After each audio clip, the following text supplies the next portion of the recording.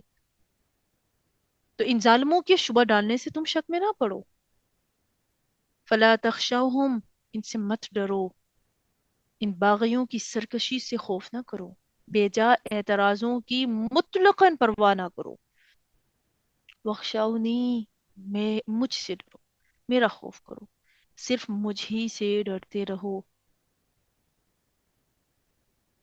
تاکہ میں اپنی نعمت تم پر پوری کروں۔ اب قبلہ بدلنے میں جہاں ایک طرف مصلحت یہ تھی کہ لوگوں کی زبانیں بند ہو جائیں، وہاں یہ بات بھی تھی کہ اللہ فرماتا ہے وَلِي أُتِمَّ نِعْمَتِي عَلَيْكُمْ، میں یہ بھی چاہتا تھا کہ میں اپنی نعمت کو تم پر پورا کر دوں۔ جیسے اب نعمت پوری کر دی، قبلے کی طرح تمہاری ہر شریعت کو کامل کر دوں، اپنی نعمت بھی پوری کر دی، جیسے قبلہ ایک چنا ہوا خاص قبلہ تمہیں دے دیا، شریعت بھی، اپنی نعمت بھی تم پر مکمل کر دی، تمہارے دین کو ہر طرح سے تم پر مکمل کر دیا۔ اللہ فرماتا ہے یہ حکمتیں یہ تھی، اور اس میں ایک راز یہ بھی تھا کہ جس قبلے سے اگلی تمام امتیں بہک گئی، اے نبی تم اس قبلے سے نہ ہٹو، ہم نے اس قبلے کو خصوصیت کے ساتھ کیا کیا ہے، تمہیں عطا کیا ہے۔ کیوں تمہیں عطا کیا؟ تاکہ تمہارا شرف اور تمہاری فضیلت اور بزرگی تمام امتوں پر ثابت کر دی جائے۔ تو بہترین قبلہ آپ کو عطا کیا گیا، دین بہترین آپ صلی اللہ علیہ وسلم کو عطا کیا گیا، شریعت آپ کی بہترین ہے، تو ہر چیز اعلیٰ اور بہترین اللہ سبحانہ و تعالیٰ نے عطا فرمائی، اور فرمایا وَلَعَلَّكُمْ تَهْتَدُونَ، اور تاکہ اے سننے والے تم راہ پا جاؤ، ہدایت پا جاؤ۔ اب اللہ تعالیٰ ارشاد فرماتے ہیں کما ارسلنا، یہ دیکھیں اوپر نعمتوں کا ذکر کیا، میں نے اپنی نعمتوں پر پوری کی، کعبے کو تبدیل کیا، شریعت مکمل، دین مکمل۔ اب ایک اور نعمت جو نعمت عظما ہے، بڑی نعمت ہے، وہ کیا ہے؟ اللہ تعالیٰ فرماتا ہے جیسا کہ اب اوپر والی آیت کے ساتھ اس کا لنک ہے، نعمتوں کا ذکر کیا کہ میں نعمت پوری کروں، تو ان میں سے ایک خاص نعمت کو اللہ گنوا رہا ہے کہ جیسے کعبہ خاص ہے، دین خاص ہے، شریعت خاص ہے، تو اس میں جو بڑی نعمت ہے وہ کیا ہے؟ کما جیسا کہ ارسلنا، ہم نے بھیجا، فیکم تم میں، رسولن ایک رسول، میوکم تم میں سے ہیں، یتلو وہ پڑھتے ہیں، علیکم تم پر، آیاتنا ہماری آیات، ویزکیکم اور وہ کیا کرتے ہیں؟ تمہیں پاک کرتے ہیں، وَيُعَلِّمُكُمُ الْكِتَابَ اور وہ سکھاتے ہیں تمہیں کتاب، والحکمت اور حکمت، وَيُعَلِّمُكُمْ اور وہ سکھاتے ہیں تمہیں ما جو لم نہیں تکونو تم تھے تعلمون جانتے۔ تو اس آیت مبارکہ میں اللہ سبحانہ وتعالی اپنی بہت بڑی نعمت کا ذکر فرما رہا ہے کہ کیا کیا اس نے؟ کہ اس نے تم ہی میں سے ایک رسول بھیجا، تمہیں میں سے ایک رسول چنا نا، ایسا رسول بھیجا کہ وہ کیا کرتا ہے؟ تمہیں اللہ کی آیات سناتا ہے، تمہیں پاکیزہ بناتا ہے، تمہیں کتاب و حکمت کی تعلیم دیتا ہے، اور یہ اتنی بڑی نعمت ہے کہ اس نے تمہاری کایا پلٹ ڈالی، تمہاری کایا پلٹ گئی، یعنی تم جاہل تھے، وَيُعَلِّمُكُم مَّا لَمْ تَكُونُوا تَعْلَمُونَ تمہیں وہ سکھا دیا جو تم جانتے ہی نہیں تھے، تم جاہل تھے، تمہیں علم سے نوازا، تم ذلیل تھے، اس نبی رحمت کی وجہ سے، اس نعمت عظما کی وجہ سے اللہ نے تمہیں سر بلند کر دیا، ہر وقت لڑتے مرتے بد امنی کا شکار رہتے تھے، لیکن اللہ نے کیا کیا؟